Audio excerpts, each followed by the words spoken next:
What's up, fantasy champions? Spotlight Sports Network is excited to tell you about an amazing deal from Thrive Fantasy, your place for daily fantasy sports and esports. Right now with promo code SS Network, Thrive Fantasy will match up to $50 of your first deposit. So go to thrivefantasy.com and sign up now with promo code SS Network. That's thrivefantasy.com, promo code SS Network. Snake Sports Talk Show fans, you love the show and can't get enough? Well, go online to the SpotlightSportsNetwork.com and rep up your favorite show with t-shirts, hoodies, hats, and so much more. Just by going to the SpotlightSportsNetwork.com, enter into the merch section.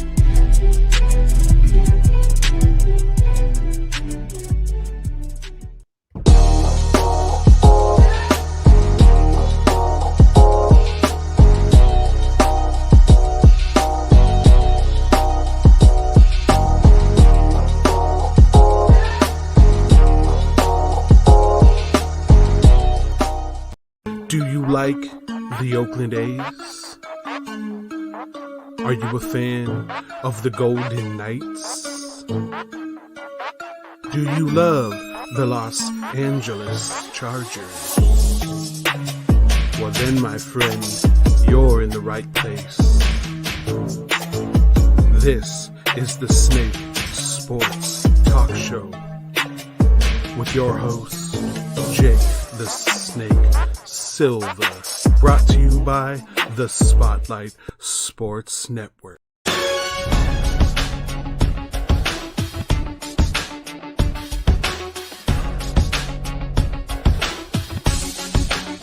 Well, all right, ladies and gentlemen. Well, it is that time again on a Wednesday night. This is the Snake Sports Talk Show.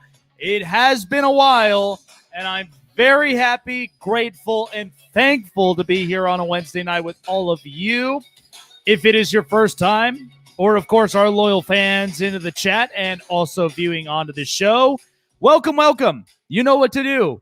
Like, subscribe, comment, and hit the bell button for all latest notifications on future episodes of the show, and also stay up to date with all sorts of news talks.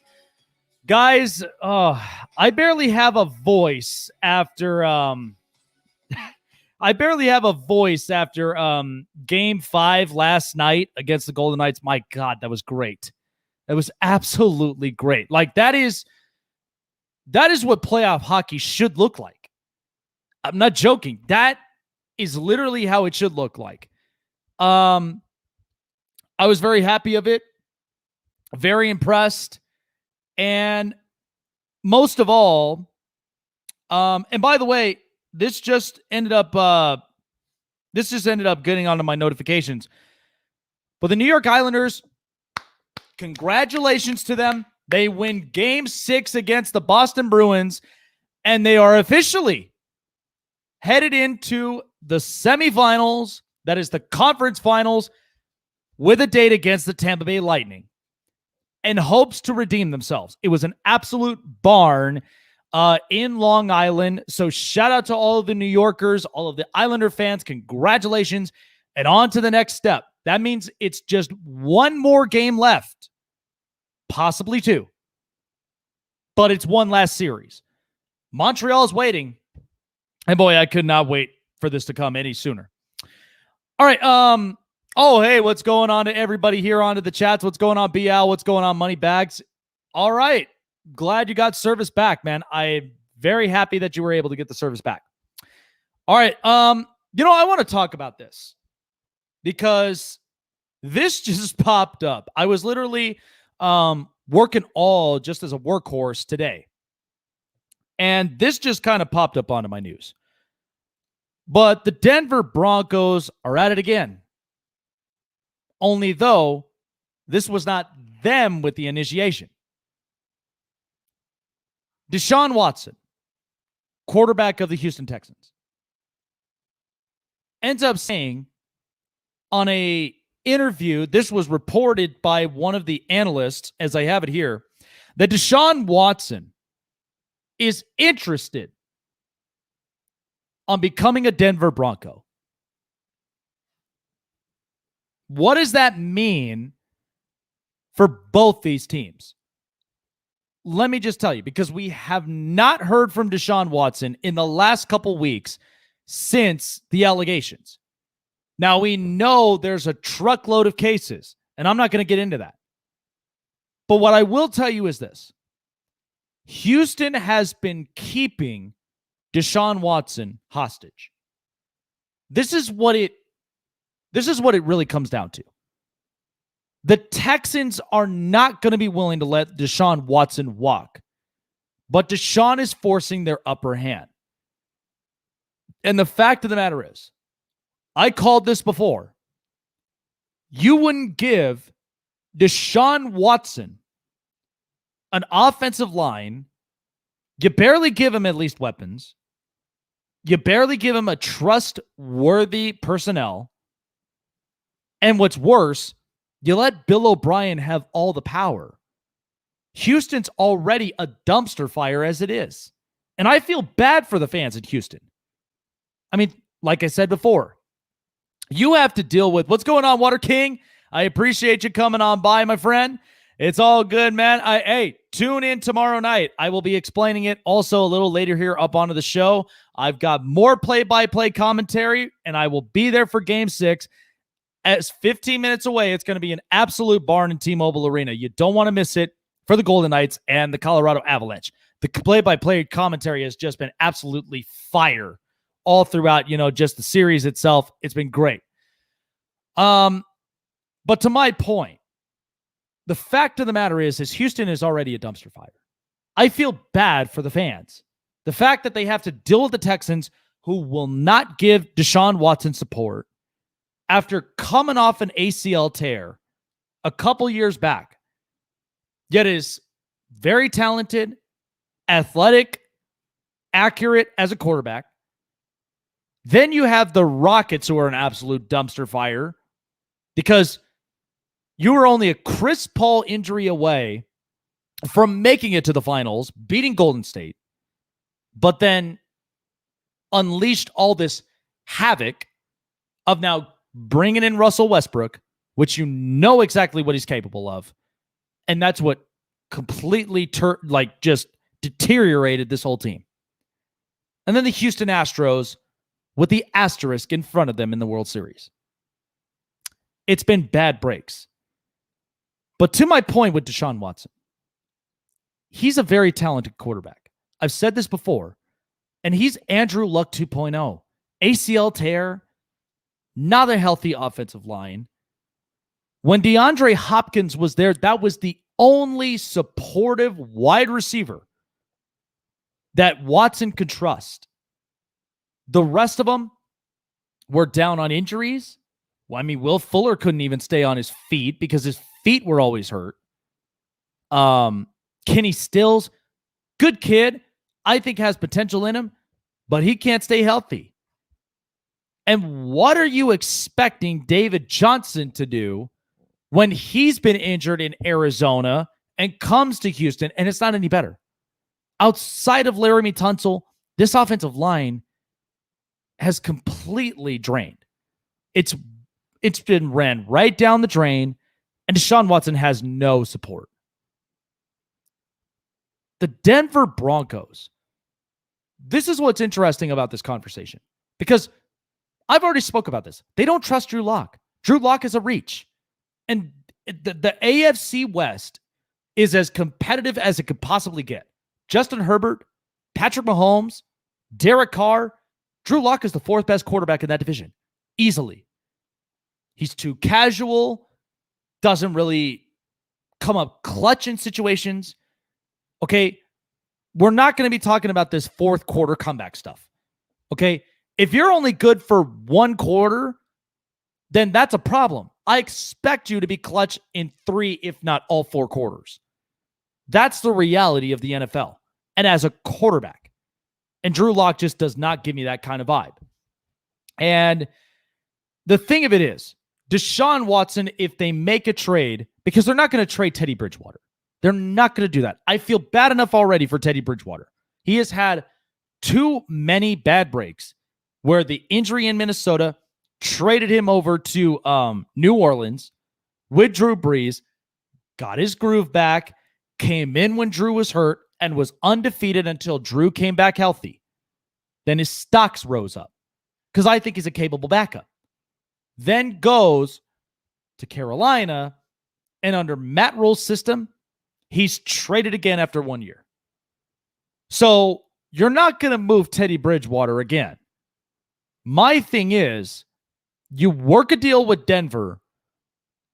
Obviously, they're going to get Drew Lock out of here because John Elway and the rest of you told you, oh, he was a reach of a pick. He's too casual. Can't really get, the passes right. Totally inaccurate. Completion percentage is low. And his quarterback rating is like somewhere in the 80s. Like, that's what you're getting out of Drew Lock. So, Deshaun Watson to Denver, and this is what you're going to get. The offensive line needs to get healthier because they've already lost a couple of them up on the front lines. Jawan James ended up signing a contract deal with the Baltimore Ravens. So he's gone. And they got to get healthy. But I am getting Jerry Jeudy. I am getting a healthy Cortland Sutton. I'm getting Melvin Gordon in the middle of it. I'm getting something of what is promising if I'm the Denver Broncos. Because as I've said before, the one thing they butcher the most is developing and building young prospected quarterbacks. They don't do that well.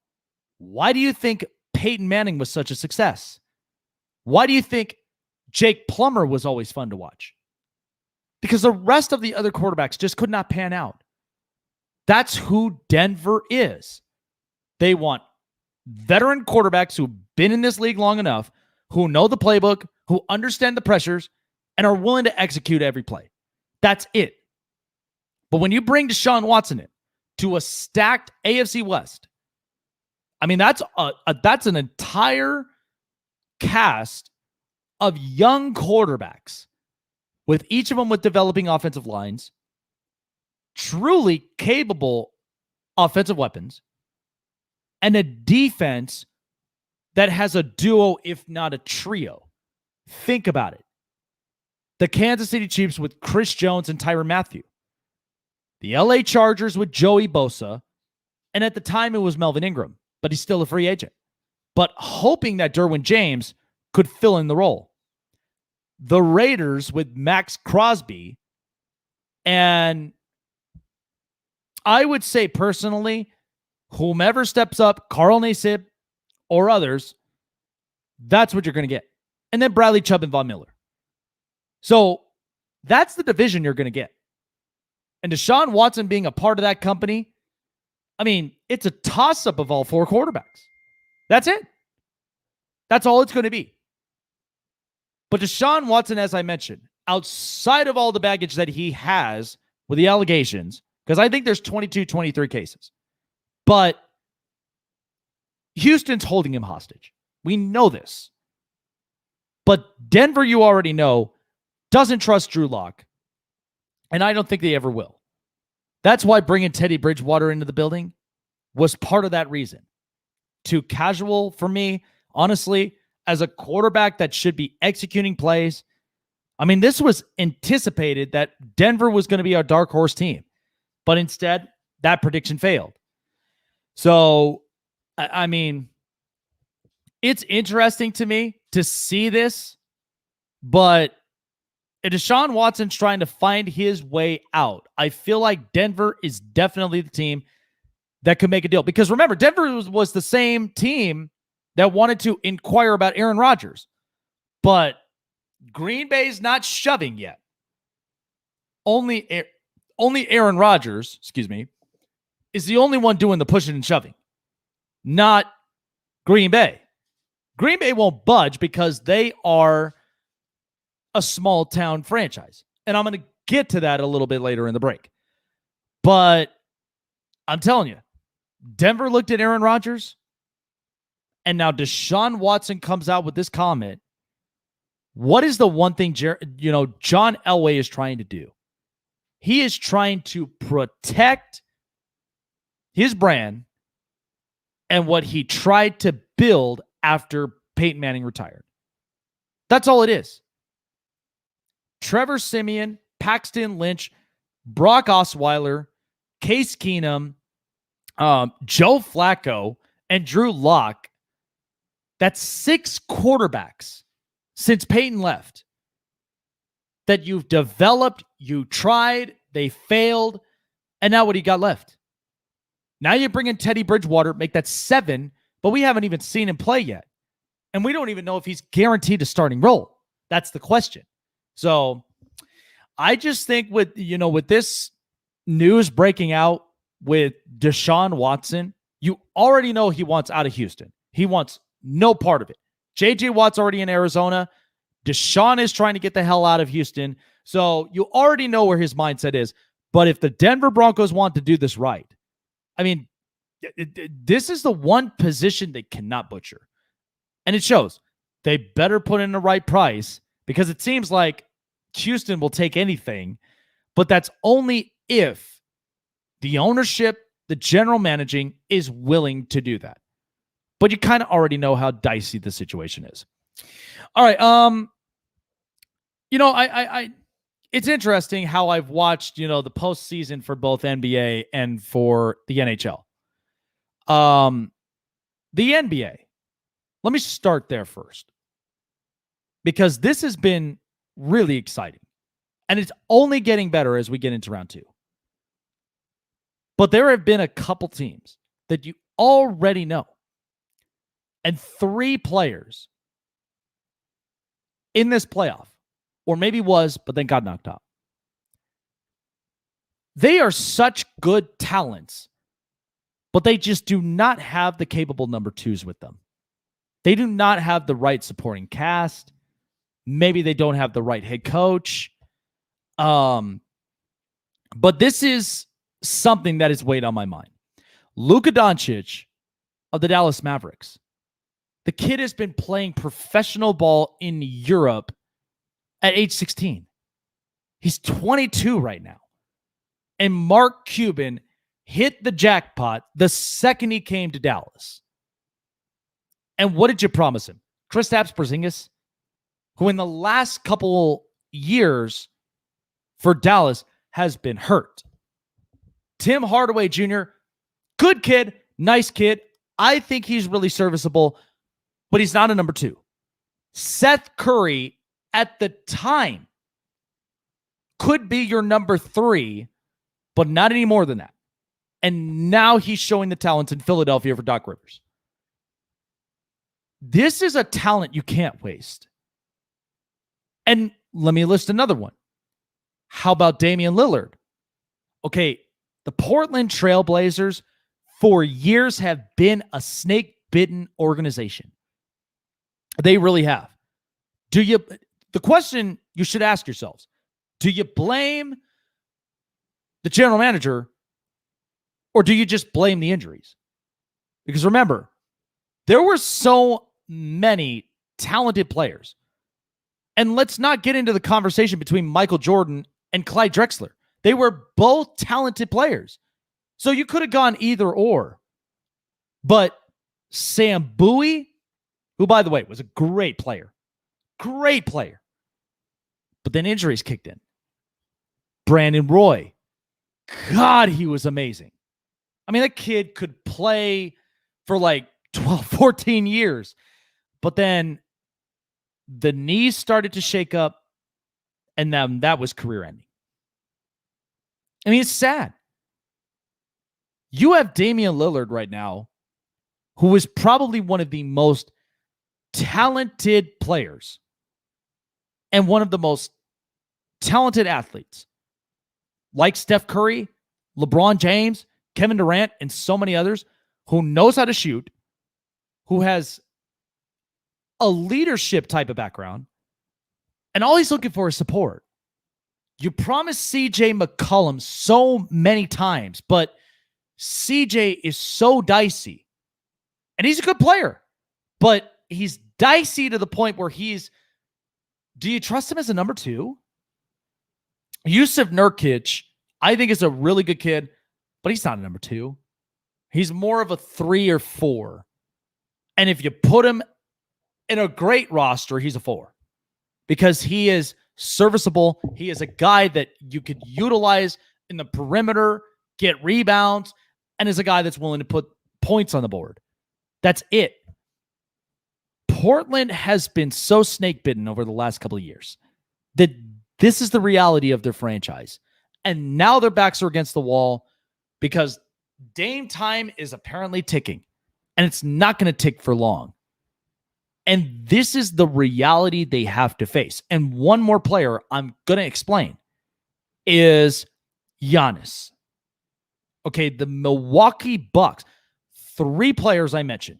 Luka Doncic, Damian Lillard, and Giannis Antetokounmpo.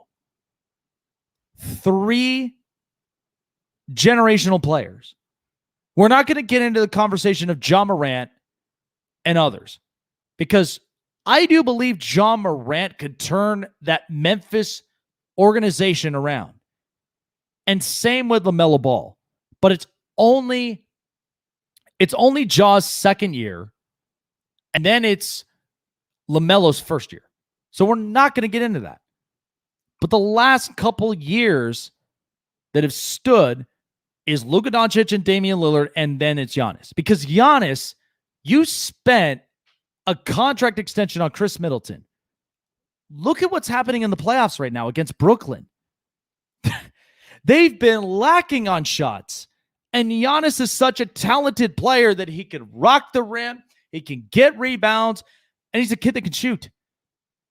And then ultimately his cast with Chris Middleton, who, by the way, is a good kid, but on any team, he is easily a 3 or 4. Only in Milwaukee would he be a 2. But he's not a number 2 in this league. We all know that. Look at some of the number 2s that have played in this league. Klay Thompson to Steph Curry. I mean, the Splash Bros, they've been doing this for years. At the time, Dwayne Wade and LeBron James. They've switched off of who was going to be the man year after year until Dwayne Wade started to kind of decrease his talent. But he was still a talented player. There's no denying that. What's going on, Peony Tang? But ultimately, you've got to give these guys supportive roles. You have got to give them a supporting cast. They can't do this by themselves. Luka's already proven to you he cannot do this by himself. He cannot. I mean, it's bad enough. And look, Dallas is a good team, and I think they'll be even better as years to come with Luka there. But Luka can't do this by himself. You clearly see that. And then Giannis, Milwaukee is in a tough jam against Brooklyn, and they can't figure it out. Because Chris Middleton, you already know where I stand with this. Capable 3 or 4 in this league. Only a number 2 in Milwaukee, but he doesn't play like a 2. So you got to give Giannis something. And then Damian Lillard. Time is ticking. Portland, your backs are against the wall. If you don't give Damian Lillard another star, there goes at least your whole franchise. And the franchise will be trending downwards for the next 30 years. Because Damian Lillard's don't come around this often. Luka Doncic's don't come around this often. Let alone Giannis, even though his rookie season was shaky, but he developed. I mean, think about it. He was a young kid from Athens, Greece. You really think that coming into the United States, it's easy? No. Luka is a rare breed because he's been playing professional basketball in Europe since he was 16. I mean, that's a rare breed. That's LeBron James status. But either way, you look at the DNA of all 3 of these players, and they deserve better. Klay inherited with Klay Thompson, Steph, he inherited with Klay Thompson. And that was an absolute blessing for Golden State with 3 titles. LeBron James is still finding his Robin. But he had Dwayne Wade, he had Kyrie, he had Anthony Davis, and those are about it. Remember the time when Magic would have Kareem? Kareem didn't have, he did not have the type of mindset and the leadership like Magic did. That's why Magic was so good at what he did. That's why the Lakers won more titles. If there's any others that I could think of, duos that were very successful, Kobe, Shaq. But at the time, Kobe was so influential to the Lakers that Shaq is what made it better. But even Shaq couldn't carry the load. That's why he had Kobe there with him. But everybody realized that when you had the right supporting cast, that's where you won championships. Damian Lillard, Luka Doncic, and Giannis all have something in common. They just need a supportive cast. That's all they need. If you give them the right stars, if you give them the right supporting... Look, any way to pull Bradley Beal the hell out of Washington, that would be an absolute it's a godsend. To get Bradley Beal the hell out of Washington, but who knows who's going to sweeten the deal. But if you do that and you get him there, or better yet, how about Damian in Dallas? Because you're not going to pull Luka Doncic out of the Mavericks system since he's on contract. If you pulled a trade, if you're Mark Cuban and you've got all the money in the world, and you pull off a trade like this to get Damian Lillard out of Portland to go to play for Dallas, that you got two talented shooters. But however they play this thing, these three deserve better. Don't waste the talent. If you're going to make this work, give them what they want. Give them a star. Give them a capable number two. Because I'll guarantee you, the championships will come. Look at what's happening in Utah right now. I know Mike Conley's hurt, but Donovan Mitchell is so happy to have Mike Conley there because it's another mentor, it's another voice, and it's bringing the best out of Donovan Mitchell. Utah had been a franchise for so long with Karl Malone and John Stockton, one of the best duos there, but yet never won a championship. It was hard enough. But this is where I think that might be the opportunity for Utah. So, are you better shooting free throws than Shaq too? I would embarrass. Yeah, that's true. It's absolutely true. And you know what? When you look at all the free throws, that's the most crucial thing. But coming up next, I look into the Stanley Cup playoffs. And again, I was literally losing my voice last night after the overtime winner for the Golden Knights and the Colorado Avalanche. But I'm going to explain something here. I'm going to explain a few things that I think when you watch and you already make the predictions and you make your analysis, nothing in the NHL is a guaranteeable series win. And I'm going to explain that coming up next. And down the road, I'm going to be talking about top 10 teams in the NHL, whether they made the playoffs or they didn't. But teams that need to make serious moves, and they need to do it now. Otherwise, the franchise is not going to get any better. It's just going to completely get irrelevant. For all of our fantasy gurus out there far and wide, coast to coast, you guys love fantasy sports and you guys also love winning cold, hard cash. Well, there is a place for you to do all of that. That is thrivefantasy.com. Download it on your mobile device, Google Play in the App Store, or go online and go on to thrivefantasy.com. There is millions of pool plays, including esports, for all of our diehard gamers out there who love to bet. Look at all of the bet lines they got refreshed every single day. Each of those pool plays, you could be winning up to close to 15 grand in those pool plays. When you sign up now, here's the best deal. $20 in your first deposit. When you use promo code SS Network, get that 20 matched to $50 into your first deposit. Compliments of Thrive Fantasy for your first ever play onto the fantasy app. It's a lot of fun, and there's a lot of really good predictions to go around. Sound good? What are you waiting for? Sign up on now to thrivefantasy.com, promo code SS Network. That's thrivefantasy.com, promo code SS Network.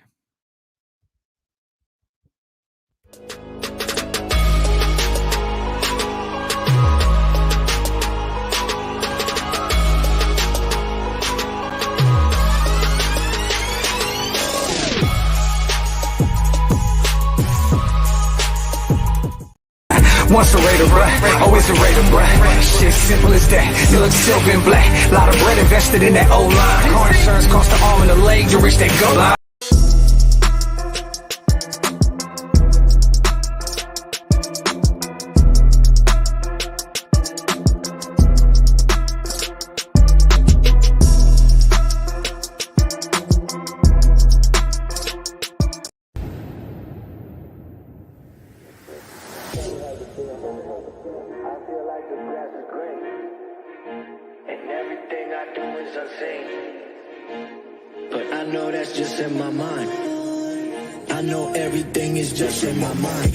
Be famous? Do you really want to be a superstar? Do you really want to get dangerous? Do you even know where the groupies are?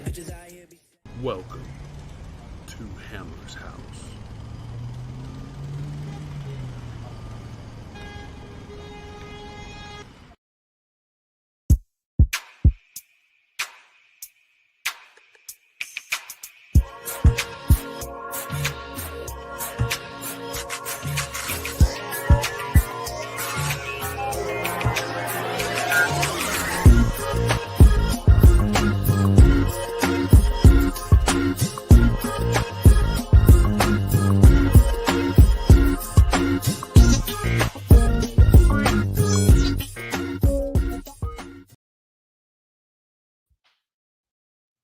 Well, there you go, folks.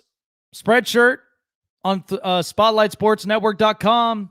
You can be repping up the network, and you can be repping up all of your favorite shows onto the network, much like this one on the Spotlight on the Snake Sports Talk Show. I appreciate every single one of you guys jumping on here. Man, I mean, I was absolutely stacked. I was absolutely stacked here all throughout this week. And especially when you've got playoffs. I mean, it's the best time to go around. It seriously is. NBA playoffs has been really, really good outside of how it started with, you know, the fandoms and all the other stuff. But I really think that things that, you know, like I said, I mean, playoff atmospheres is so much fun to watch. It's my favorite thing. But I will tell you this, because I'm shifting into this, you know, into this segment of the show. But the Stanley Cup playoffs have been so much fun to watch. I mean, I just did a play-by-play commentary last night. Almost nearly lost my voice. Because now, tomorrow night, and I will be doing it, you guys can check it out at the Snake Sports Talk Show and on the Spotlight Sports Network. Game 6 between the Vegas Golden Knights and the Colorado Avalanche. I will definitely be covering that game. You bet yourselves that I will be. But let me be honest with you on this whole Stanley Cup playoffs. Because a lot of people like to think that each of the series that we've watched so far are guaranteeable series wins. Are we even sure that's the case? Because here's what's interesting. We've watched a bunch of series, and it's been great. We're getting close to the conference finals. The New York Islanders will be facing the Tampa Bay Lightning in the conference finals. And the Montreal Canadiens are just awaiting the victors of the West Division between the Colorado Avalanche and the Golden Knights. But let me just share with you something before all this. So we had the first rounds. I've already explained off the top of my mind how I felt about the Edmonton Oilers because the Winnipeg Jets reminded me of Edmonton. They reminded me of who they are and just what their MO is. You've got two of the best hockey players in the league, and you can't win a game, let alone a series. It's been 2 years. This is inexcusable. But here's what's funny. The Winnipeg Jets sweep the Oilers, but then they get swept by Montreal after they defeated the Toronto Maple Leafs in 7 games. Which, by the way, everybody was like, Toronto, it's going to be the year. Austin Matthews, finally. They've got the goaltending. They got the leadership. They got all this. And what happened? They were up 3-1 against Montreal, and they lost. Not every series in hockey, folks, is a guaranteeable series win. You know, this is why that when we make our brackets, not always will they be perfect brackets. But if you make it close enough to where you kind of have an idea of the identity from some of these teams, because I'll be honest with you, the Toronto Maple Leafs are already feeling really bad about themselves. I mean, they are feeling bad about themselves. But let me just tell you this. Mitch Marner, you overpaid him, who's only a seasonal forward. He's not a playoff forward. He is not a playoff type of asset. Austin Matthews is only one player I know that I can trust and rely on to either score goals, make quality passes. Goaltending changed because I told you, Frederik Andersen was not going to solve your problems. They went with Jack Campbell, originally from the LA Kings, and they made better adjustments. But the defense, still for whatever reason, was not solid. It's so weird how this turned around for the Maple Leafs. But time and time again, I mean, it's been 17 years since they've won a series. So it's been a long time coming for them. And like I said, when you listen to my top 10 of teams that really need to make adjustments, I'm not kidding. These are teams that year after year after year, it's the same silly charade. I mean, there's just nothing you could really do about it. Or can you? But they just won't make the moves. So I've already expressed about Edmonton. I've expressed about Toronto. Oh, here's another one. The Golden Knights and the Colorado Avalanche has been one of the most entertaining yet most watched series in hockey so far. It really has. And people told you that once Colorado took game 1 against the Golden Knights, they're like, oh, they're going to sweep them. The offense is too much for them. No. Let's slow down the brakes here. Because yes, even though Colorado took 2 games against Vegas at home, the Golden Knights did one thing that I think people didn't realize. Alex Pietrangelo was maybe one of the biggest signings you'd ever pick up. 7 years. He's not going nowhere. And the defense is finally where it's at. It's aggressive. It's physical. And probably one of the best puck passing, if not controlling teams. I mean, they just went on a 3-game win streak. And already people are kind of thinking, oh, good. Why didn't we see this with Colorado? But that's because you are exposing their truths. You expose the truth to Edmonton.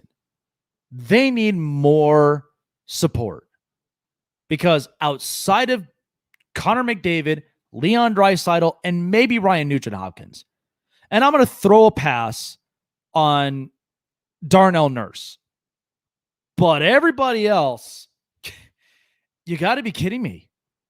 Edmonton, they need to get this right. Ken Holland needs to get this right. Toronto, I know what I'm getting with Austin Matthews. I know what I'm getting with a bunch of players, but Mitch Marner, a seasonal type of player who's so good in this season, we overhype for him every time he scores goals, and then he's nowhere to be found in the playoffs. He disappears. He's a ghost. He just doesn't do it for me. And Toronto is back at where they are. What's going on all about the Cards? What's going on? The Winnipeg Jets, the biggest stunner. Yes, they swept the Edmonton Oilers, but then they got swept by Montreal after losing one of their most impactful players, Mark Scheifele, to a big-time hit and suspended him for 4 games, and that was the nail in the coffin. Pierre-Luc Dubois, Kyle Connor, Nikolai Ehlers, they all got exposed. And Connor Hellebuck, who was so clutch in those situations, he got exposed. And I love Connor Hellebuck, but Winnipeg is just not quite there yet. And Montreal showed you exactly what they are doing right. Look at all the teams right now that are in the conferences. The Islanders, the Tampa Bay Lightning, and the Montreal Canadiens. And we have yet to see what fate is in store tomorrow for Colorado and Vegas. But I'm going to tell you right now, I'm commentating Game 6 tomorrow night. But Vegas has all the momentum on their side. Winning 3 straight. They have stopped McKinnon in his speed. The first line has been so slow at scoring goals. Why is Brandon Saad scoring all the goals? Why is he scoring all the goals? What happened to the overpowering yet threatening first line? It got exposed. It slowed down. Passing and scoring opportunities and shots have been lowered. Shots have been blocked. Turnovers have occurred. So Vegas is riding the hot hand right now. They've got all the cards in their hands, and they're just waiting for the opportunity to come home, potentially win this game, and have a date with the Montreal Canadiens. But look at all these teams. The Islanders, for the last couple seasons since John Tavares took that deal in Toronto, the goaltending has been so good. The defense, the offense is finally starting to click. And Barry Trotz, who won a Stanley Cup in 2018 with the Capitals, which is another team that in the last 3 years have been eliminated in the first round. I feel like the time is kind of slowing up for them. The window's starting to close. It's starting to go like this. And it's unfortunate. But they made a miracle run in 2018, and that was respectful. Tampa Bay is all about speed and precise passes. And I mean, Andrei Vasilevsky, what is there not to talk about him? He plays great. He is exactly the force they needed. But every single one, Montreal, it's so funny to see Montreal in the conference championship because Montreal for years was like the Yankees of hockey. They've won majority of Stanley Cups all throughout history with Rocky Richard. They had Patrick Waugh at one point, and they've had a bunch of really good players. Seriously. And over the years, they could not make the Stanley Cup playoffs. They could not make it happen. But here they are this year. Josh Anderson, Cole Caulfield, Nick Suzuki, Tomas Tatar, a lot of these forwards have been doing a great job. And Carey Price is one of 16 hockey players that is making average of $10 million a year is in the championship. Every one of them are sitting at home on their couches watching the Stanley Cup playoffs. And, that's the reality we have to look at. But the reality that is guaranteeable is not every series is guaranteeable. That's the guarantee. Not every one of them are completely accurate. So keep in mind when you are filling out your bracket every year, because when you look at some of these momentums change, and they do have tendencies. The second, something goes wrong, an injury or not enough momentum or force, whatever the case may be. But hockey playoffs has just been so much fun. It's been so much fun, and it's only getting better. Time now for the hot press. All right, so congratulations to Utah's center Rudy Gobert as he ends up winning his third career NBA Defensive Player of the Year award. He reclaimed it just today, and he is the fourth player to be named the top defender at least 3 times over the course of his career. Gobert ended up winning the award in 18 and 19 before Giannis won it just the past year, and earned 84 of the 100 first-place votes, past Ben Simmons, Draymond Green, and Bam Adebayo. Listen, a lot is on the line for the Utah Jazz. We all know this. But I think it is respectful that this year from Rudy Gobert compared to what last year had us, because remember, we were in the middle of the shutdown, and Gobert was the first player who caught COVID. And we all were kind of in a panicky mode because of how Utah was kind of playing this thing and how Rudy Gobert was playing it too. But this year was like a complete clean slate. Like it didn't even happen. And comes back, wins Defensive Player of the Year. And in the end, makes every Utah Jazz fan happy that the fact that they don't hinder on what last year gave them, but this is a new year. Him and Donovan Mitchell, it just, first I thought the relationship was going to be so shaky after everything, but I was wrong. They both got over it. They both moved on, and it looks so much better this year. And Rudy Gobert, it clearly shows. So they're not shaken by this. They are not shaken by this. So congratulations to Gobert on another Defensive Player of the Year award for the third time in 4 years. All right, so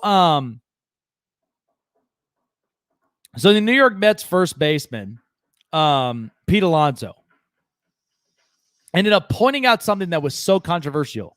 But I agree, honestly. I mean, I looked at this whole thing. So Mets first baseman Pete Alonso said that he disagrees with Major League Baseball's crackdown on pitcher-friendly foreign substances. That's pine tar, that's either tan lotions or whatever it is to help get grips on the baseball. And that the larger issue facing the sport is the league's manipulation of baseballs depending on free agent class. A theory he presented as a fact. So, I mean, this is crazy.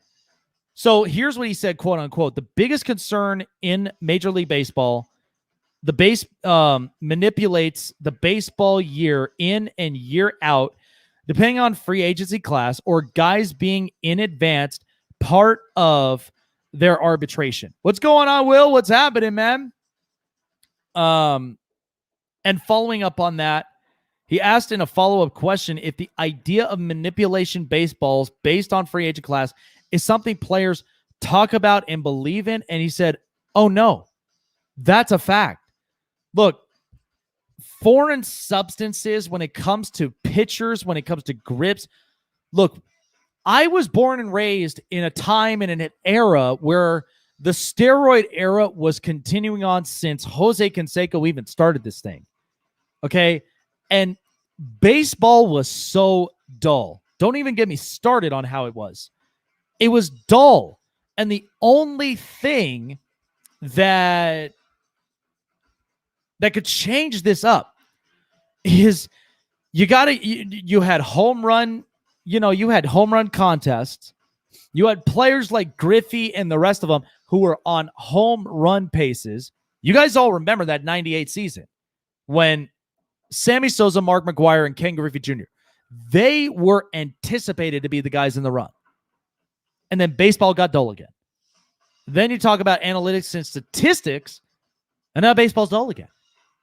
So I'm not denying of what Pete Alonso was saying, because this is something that has got to stop with Major League Baseball, because this is why fans are not even tuning in right now. They're either watching hockey playoffs or they are watching the NBA playoffs. That's it. NBA, their ratings have gone down slightly, but playoff mode has actually got better. It's got better. But Major League Baseball needs to fix this thing. It's seriously ridiculous. So LeBron James came out and said that on rumor sources that LeBron James will be changing his number from 23 to 6, because Anthony Davis, who did wear 23 at the time with New Orleans, he's retaining number 3. He's not changing it to 23.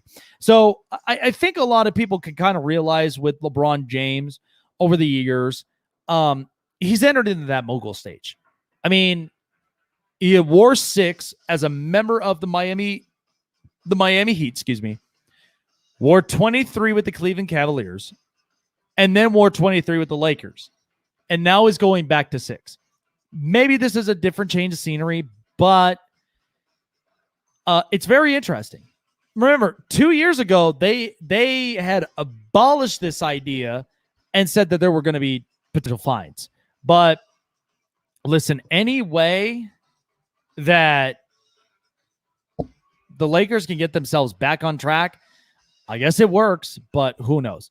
And then finally, final note, Dak Prescott is leaving Adidas to join Jordan Brand as one of his top brands selling his cleats. So I figured you'd end up knowing something about Dak Prescott and the Dallas Cowboys. That was your hot press. All right, coming up next, as I mentioned before, my top 10 teams that I really, truly think needs a lot of work. These are all the NHL teams that, seriously, for the last couple of years, it's been the same silly charade. It just has not gotten any better. And I'll be honest. I mean, it's time and time and time again that every year it's always the same thing. And I think fans in hockey are very tired of it, and they're hoping that there's going to be at least a change. But I will explain 10 of those teams, because when I was looking, there were bounce back players for next year that are in the hot seats. And I think I saw somewhere on there teams who have left the teams that have left themselves out of the Stanley Cup playoffs, who didn't even make it, but need to make a lot of changes for next year. And this was kind of it. So real quick, these were the power rankings of non-playoff teams: Stars, Rangers, Flyers, Flames, Coyotes, Devils, Canucks, Blue Jackets, Blackhawks, Kings. Those are the ones that are the top 10s amongst non-playoff teams. But I'm going to have my top 10 of teams that really need to make moves in the hockey world. I will explain that coming up next after the break. If you guys love the network, all of my faithful supporters here, all in the chat lines, all in the views right now, you guys love the network so much and support it. Well, why are you not repping it? Why haven't you gotten yourselves a t-shirt or a hat or a hoodie or something? that I know from all of you far and wide, coast to coast, maybe internationally, would love to show your love for the network or for the show. Go online to SpotlightSportsNetwork.com, and we've got deals that come around every time. Go to the merchandise section, powered by Spreadshirt. T-shirts, hoodies, coffee mugs, hoodies, water bottles, all sorts of stuff. So that you could be repping up the network and you could be showing your support today. And man, who doesn't love a t-shirt? Who doesn't love a hat? I mean, it's fire. Check out the SpotlightSportsNetwork.com merchandise powered by Spreadshirt.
Yeah, Rico Tang. I have 375 subscribers, and I'm literally only about 25 subscribers away, guys, for the Snake Sports Talk Show. Everybody all here. Seriously, I've got 25 subscribers left until we hit the milestone of 400. You're probably talking about my network, who's close to about 1,000. And if we could share this with your friends and family, get more subscribers involved, because like I said, I've got my voice ready for I'm gonna get my voice ready for game 6 between the Golden Knights and the Colorado Avalanche. I am very much ready to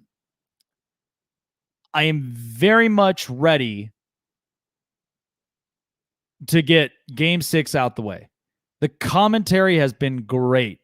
And of course, a lot of my faithful viewers and everybody that was all there with me. I mean, it's so much fun. I mean, the energy was great. I'm really excited about this. And I can't wait. It's going to be an absolute barn in T-Mobile Arena. And I'm about 15 minutes away from T-Mobile Arena. It's going to be a complete barn. I'm telling you. I mean, coming back with the momentum at 3-2 in the series, it's only going to get better from here. So my best for last, as I've said, and as promised, I am going to end up giving my top 10 of NHL teams. But however, each of these teams, these are guys that, to be honest, we've been hearing the same silly charades for the last couple of years now, and they have been no adjustment.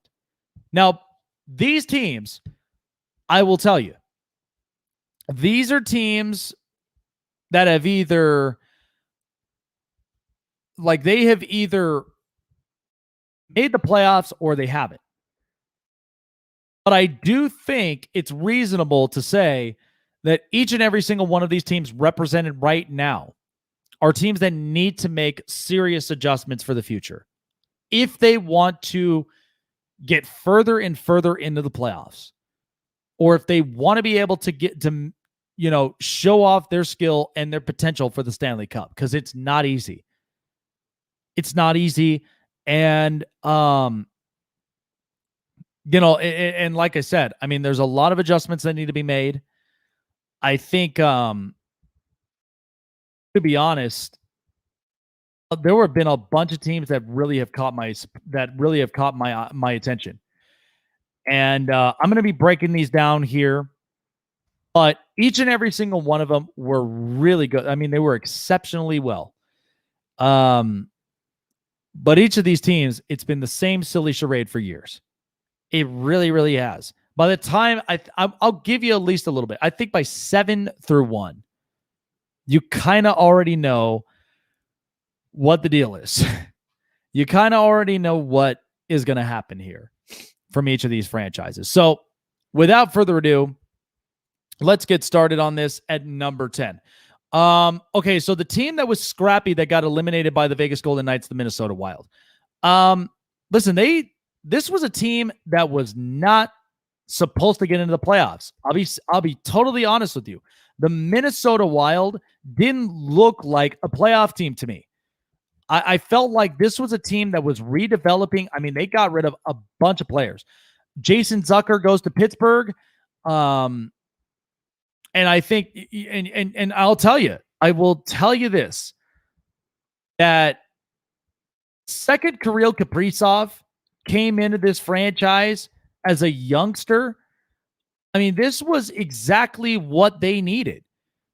This was exactly the juice that they needed in this building to get them back into playoff contention. And it's so weird because this is a franchise that for the last couple of years, I mean, they had a lot of potentials, but all those potentials, they're now gone. But they still do have Jared Spurgeon, Zach Parise, Kirill Kaprizov now, Eunice Brodin, and Matt Dumba. Now, they still have those guys retained, but it's only a matter of time until at some point, because you're going to want to, get these guys into good fashion. I mean, at some point, this is a team that I think now they're going to be in the Stanley Cup playoffs for the next couple of years. You're going to see them into the playoffs. Kirill Kaprizov, I think, is going to be an absolute threatening force, and I think is one people will agree. is one that I think is really, really good. So I am really, really excited to see what is in store for Minnesota in the next couple of years. All right, I'll be honest, the Pittsburgh Penguins at number 9. Listen, this team right now, I mean, Sidney Crosby is really good. So is Geno Malkin. So is Chris Letang. They have a couple of players, but they lost Patrick Hornquist. And right now they are dreading without Marc-Andre Fleury. The second Fleury was acquired in the expansion draft by the Vegas Golden Knights for the first year. Tristan Jarry and Matt Murray were not the promising goaltenders. Tristan Jarry, I think, is a good kid. I think does have potential, but I think it's time for Pittsburgh to start to revamp this thing, because already you're coming into, after winning a Stanley Cup in 2017, I mean, the back-to-back year of 16-17, this is not the same group. Phil Kessel's gone to Arizona. The other part of this is that some of their elite specialists, they've moved on. I mean, they did bring back a couple of other guys that they were used to seeing, but it's not the same group as they were in 2009. It's not the same group as they were in 16-17, which was the last hurrah for them. But goaltending has been a complete issue for them. And, like, let's be honest. I mean, this is one that I think takes a lot of people by surprise, but to me, it's the obvious. I think at some point you have got to make the serious moves that is going to put Pittsburgh back up on the map. Not to say they're not going to stop being competitive, because they will, but I don't think they're going to get over that hump of being a team that can be deep into the playoffs, because you look at Tampa Bay, they're fast. New York is just defensive. So you're going to have so much trouble handling those teams in the East for years. All right, number 8 is the Washington Capitals. Listen, this team, like, Alex Ovechkin is an unrestricted free agent. And then there's Evgeny Kuznetsov. I don't know what the direction is in store for the Capitals, but in the last 3 seasons since the Stanley Cup championship, they've been knocked out of the first round already. In 2019, the Capitals were knocked off. 2020, knocked off in the first round again. And this year, they're knocked out of the first round. The Capitals are kind of slowing down. And it almost makes it seem like the glory days of the Capitals are right behind them. It doesn't seem to get any better. But I'll be honest. I mean, Ovechkin, he's not getting any younger, but you could still get some good years out of him. But the rest of the time, you got to be focusing on Nick Backstrom. You've got to be focusing on, they just got rid of Jacob Vrana, which was one of their key pieces in their youngsters for their forwards to develop. I don't know who's really up and coming for them, but the Capitals, they got to make this right. Remember, they got rid of Braden Holtby. He took a contract with the Vancouver Canucks, and it's a completely different group. They were supposed to have Henrik Lundqvist, but unfortunately, things just really didn't pan out their way. So I think it's reasonable. I think it's something that truly needs to be addressed if you're Washington right now. And I just think that however you're going to play this out, because they're still going to be competitive in the East. There's no doubt about this. But you're going to want to get some serious support for this franchise if you really want to be back to being competitive.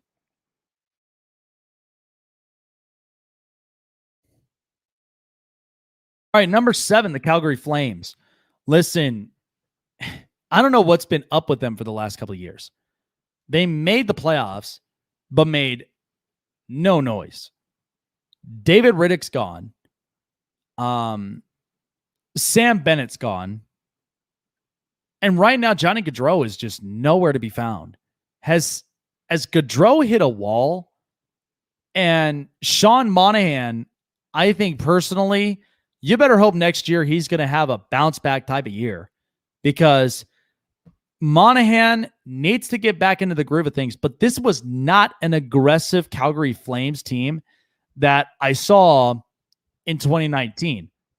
Like, seriously, this is not an aggressive team that was scoring goals, that was really taking advantages of every turnover that I saw possible. This was not the team. And Calgary, with the way that just like, their goaltending has really panned out over the last couple of years, has not been great. And David Rittich, I thought, was going to be the type of goaltender that was going to get them there. But now you got to trust in the workhorse, Jacob Markstrom. So I think he's a solid goaltender, but from what I'm looking at right now, I just don't think that this is really the group I would roll with. It's not aggressive enough. Get aggressive forwards. Get some type of offense. Get something into in the works. Otherwise, it's just not going to work well. All right, so my colleague is probably going to agree with me, but the Chicago Blackhawks. Malguli, who's a diehard Chicago fan, loves Chicago and loves the Blackhawks. But let me be honest with you. This is a time where the Blackhawks really need to get serious about what they're doing for their franchise and for their future right now, because the goaltending is not the best. I mean, look, I like Malcolm Subban, but he is not your promising goaltender. He is not your promising goaltender. And listen, you still are holding on to old contracts. Duncan Keith, Jonathan Taves. And I thought, from the way that this has been looking, you were going to work on Dylan Strome. You were going to be working on on Alex DeBrincat. What happened? And right now, and Kirby Dach, those are the youngsters you should be focusing on, because Patrick Kane, you're still going to get at least a couple good years out of him, but eventually that is going to run dry. That is seriously going to run dry for them. And if this does not get better, then you're kind of going to find yourselves in a hole. This is not what I would have expected the Chicago Blackhawks really to be. But, I mean, yeah, they have got to get younger. They've got to get better, because right now they are dying for at least a solid goaltenders. If they don't like I said, they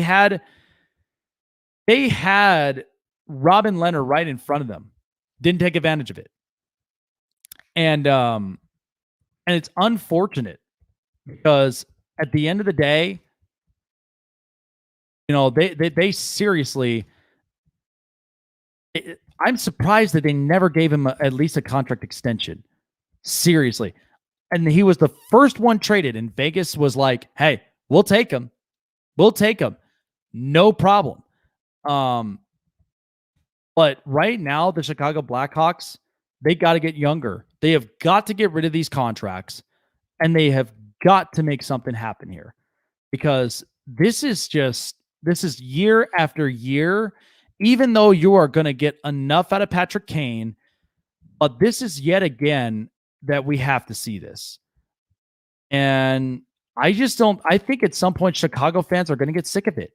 They are absolutely going to get sick of it, and they want better. All right, the Philadelphia Flyers.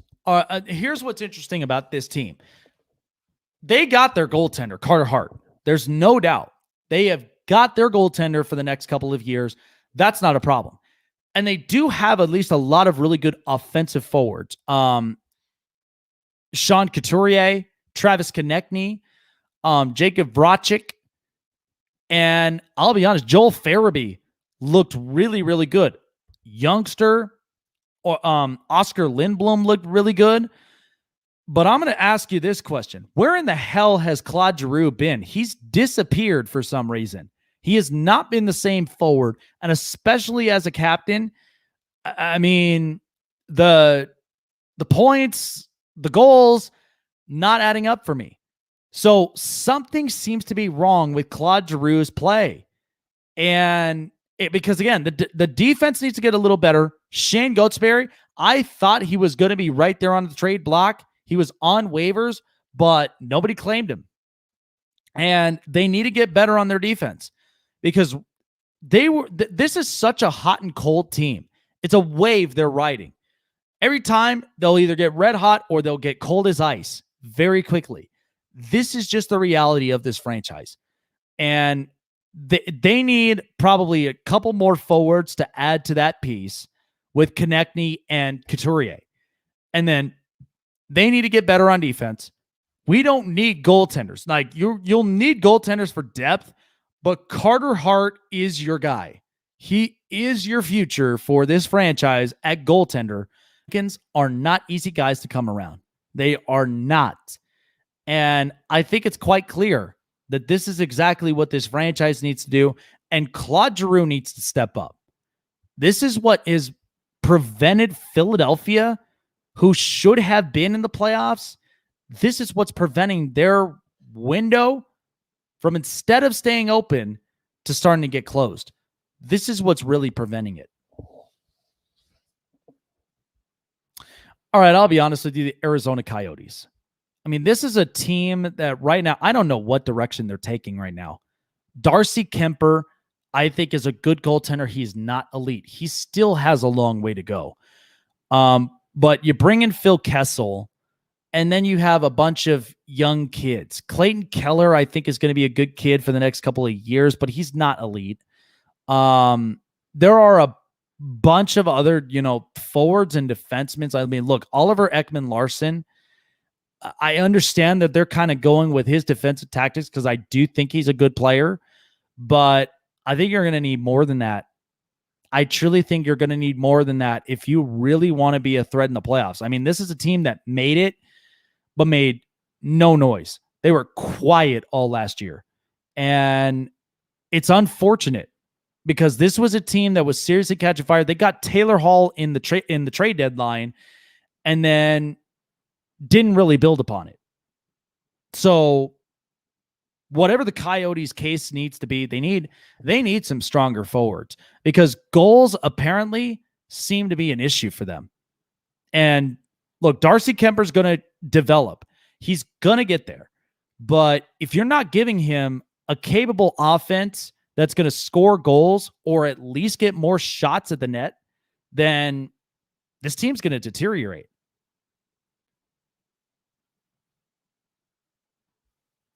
All right, the Columbus Blue Jackets. This is a team that, seriously, I need to figure out what is the deal. Are you getting competitive or are you tanking? Because right now, none of us seem to understand what is going on in Columbus. John Tortorella had already stepped away as head coach, so he's up onto the market. It's clear he's not coming back. Patrick Laine, they picked him up from Winnipeg. But even Laine couldn't even do anything with this group, and you're talking about youngsters like Alexander Tessier, defensemen like Zach Werenski. And by the way, Seth Jones made it clear that he wants to test the market. So it's kind of clear he doesn't want to come back to Columbus. I think if you give him a reasonable price, then that's different. But this Blue Jackets team, remember, 2 years ago, they put their chips in. They had Ryan Dzingel, they had Matt Deshaun, they had Artemi Panarin, and they had a bunch of really good guys. Now you have Max Domi, Patrick Laine, Alex Tessier, and Zach Werenski. Outside of that, who am I really going to count on if I'm the Columbus Blue Jackets? And by the way, Elvis Merzlikins is a good kid. He's developing real well, but even he said it himself.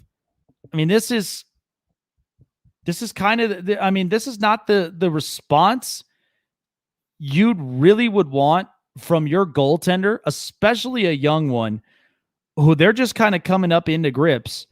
And again, I think it's quite clear, but they got to do better than this. And again, I don't know what the focus is.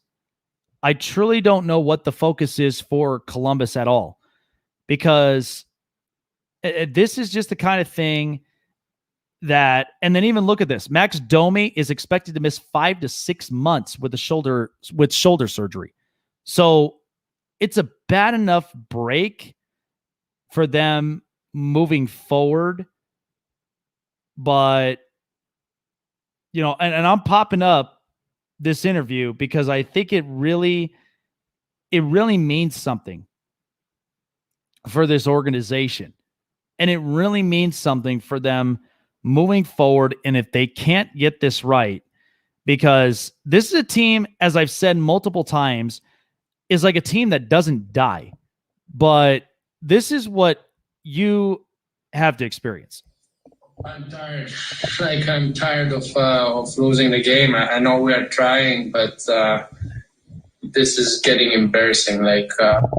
And that's what you would expect your star goaltender to say. It's getting embarrassing. Columbus, what is the direction? Where are we going? I don't think they know, and I truly don't have an answer for it. So I can't tell you, but it is clear that they need to refocus they need to refocus their direction. All right, the Edmonton Oilers. Let's be honest here, because the last thing that you would ever want to happen, because this is a team that people overhyped about during the playoffs and all along the way. I mean, this was a bad year. This was a bad year. But nobody wants to admit it. Nobody wants to admit it. It's quite clear that this year for the Edmonton Oilers, after getting the first round, I think everybody remembers, right?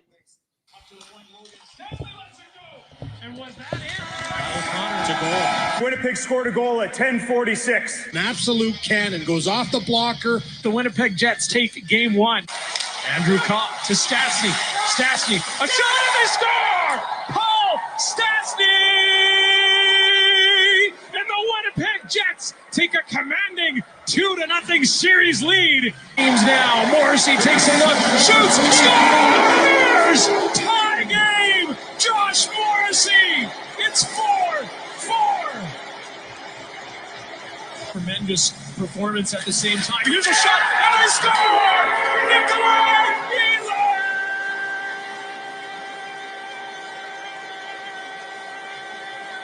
And the Winnipeg Jets have put a stranglehold on the Edmonton Oilers with a 3-0 series lead. What a comeback by the Winnipeg Jets, down by 3 in the third period. They storm back with 3 goals in just over 3 minutes. Knocked it off for Ethan Bear. Dangerous pass. Intercepted. Blake Wheeler makes moves. Kyle Connor, Shifley scores! Tie game! 3-3 in the third. Shifley with his second of the night. And over 2 periods, and he poke checks Wheeler driving to the net. And now, a golden opportunity. Kyle Connor shoots, and he scores! Kyle Connor! Triple overtime series winner! Can you believe it? Bring out the brooms! The Jets have swept the Oilers! All right, yeah, it was it was quite clear that the Edmonton Oilers, I mean, this is the most overrated team right now in Canada. I mean, look, this is not making any jokes. I mean, this is bad. This is bad as it is. And you're talking about an Oilers team that should have been much better than what they were this year, and they couldn't do nothing about it. They couldn't do nothing. And you have Connor McDavid, you have Leon Draisaitl, and you have, honestly, Ryan Nugent-Hopkins had one of the best years this past year. Edmonton needs to be better than this. I mean, Cam Talbot, by the way, Minnesota was number 10. And the reason why was because they had a much better outcome than Edmonton had. And by the way, Cam Talbot was a former Oiler, and you gave up the process for him, and he played so much better than Mike Smith did, and he's close to 40. So enough, Ken Holland. This is embarrassing for Edmonton Oiler fans because it's every year that it's always disappointment. And listen, you have the Mike Trout of hockey right now, and Shohei Ohtani and Leon Draisaitl. Enough of this, because right now Ryan Nugent-Hopkins is an unrestricted free agent. I don't even know if he's going to show up. I don't even know if he's going to want to return to Edmonton. I probably wouldn't. If this group is not good enough for speeds, for faceoffs, for goals, and for defense, then I don't want it. Outside of Darnell Nurse, who I thought had a really good playoff run, this is terrible if you're the Edmonton Oilers, and they need to do something about this.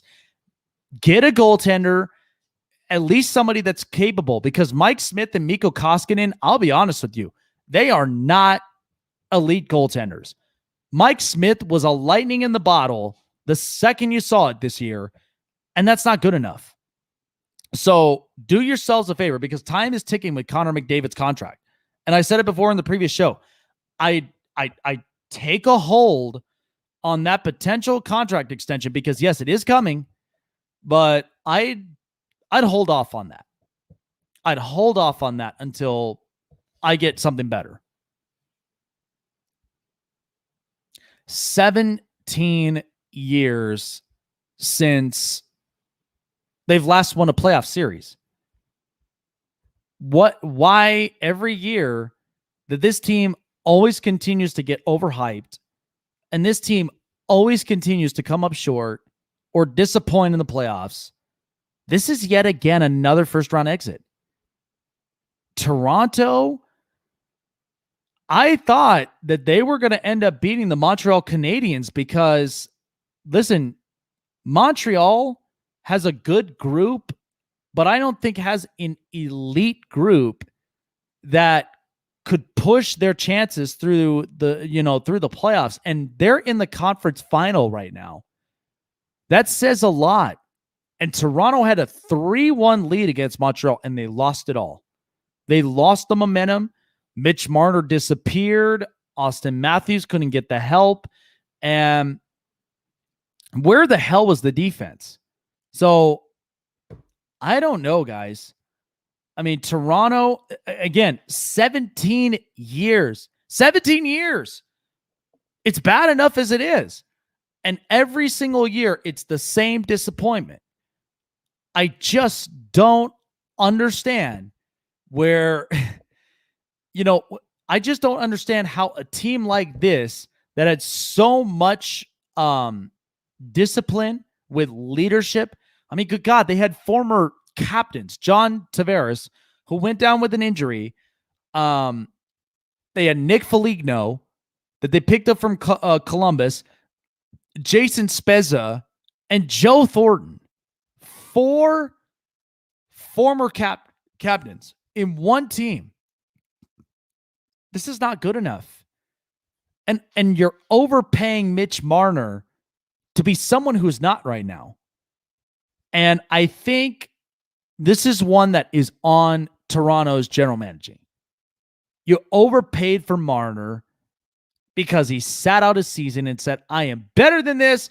I deserve more money than this. And he doesn't show up in the playoffs. You got to make a serious decision between him and William Nylander, to be honest, because defense, I'll tell you this, the second they got Tyson Barrie, I think, what was it, last year or a year before, when they got Tyson Barrie, I was kind of scared. I was like, be careful, because he's not exactly a capable defenseman as he once was. And Colorado, They told you that. Because once Cale Makar, Ryan Graves, and a bunch of others, and Devin Taves, that came into this Colorado team, Tyson Barrie was not going to be good. Edmonton instead takes him over, and still, it's not good enough. Toronto just needs a lightning in the bottle or something like that to really make this happen. Because, again, 17 years and counting, the last thing you want is another 17. I understand this group is going to go through wins and losses, and this is how they're going to develop. But this is the time is ticking right now for Austin Matthews. And I know he's locked in for 5 years, but he's constantly going at this thing is, when are we going to get ours? When are we going to get our opportunity? Toronto has a lot of questions on them. Lots and lots of questions, but only time will tell if they figure this out. But these are all the teams, and these are respectfully the teams that need to make the moves. Minnesota is very questionable. I mean, they could, or they might not. Pittsburgh needs to make a move. Washington, I think, is closer to making a move than you think. Calgary just needs to get aggressive somewhere offensively, because Johnny Gaudreau has not been the same player. This has not been the same aggressive team than I thought I'd see 2 years ago. I don't know what happened. I don't know if, the fire burnt out, but this is not really good. It's not really good for Calgary. Chicago needs to get rid of some of these old contracts that are holding them back. Then you have the Flyers, which honestly, Philadelphia, we know so much that they are a hot and cold team. It's no question. And it's no coincidence. They've been like this. And then you have Arizona to Columbus to Edmonton to Toronto, that they have got to make some serious moves. Every year, Toronto, and again, 17 years in the making, that is terrible enough. But if I'm looking at Edmonton, that is terrible, because time is ticking with Connor McDavid, and he's probably going to want out at some point. He's probably going to get the hell out of Edmonton at some point. Columbus, what is your identity? Like, what are you? I don't even know what their identity is. And then Arizona, I mean, that's a team that has really made a lot of noise, and they can't seem to answer back for it. So I don't know. I mean, if I'm either one of these teams, I got to figure this out. I have got to figure this out. But only time will tell if these organizations, I mean, two, I think, could really make the moves, but the rest of them seriously need to make a decision here, because time is ticking, and there's no more time to waste. You either are right up on board, or you're going to be left and not really have enough time to develop. So they got to do something. They got to do something, and they got to do something fast. Alrighty, guys, thank you so much for joining me here on the Snake Sports Talk Show on the Spotlight Sports Network. I appreciate every single one of you guys. It's been so great. Catch me tomorrow night for Game 6 between the Vegas Golden Knights and the Colorado Avalanches. Vegas leads 3-2 in the series. You best believe I'm doing my sharpest play-by-play commentary. I'm getting my voice back and running, because it's going to be epic tomorrow, and you guys do not want to end up missing that. Have a great night. We'll see you all tomorrow, 6 p.m. Pacific, 9 p.m. Eastern. You don't want to miss it, because that is the final game to determine who is facing the Montreal Canadiens. And we've already got the Tampa Bay Lightning and the New York Islanders. Congratulations to the New York Islanders. They made it. So have a good night, guys, and we will see you guys tomorrow night. Take care.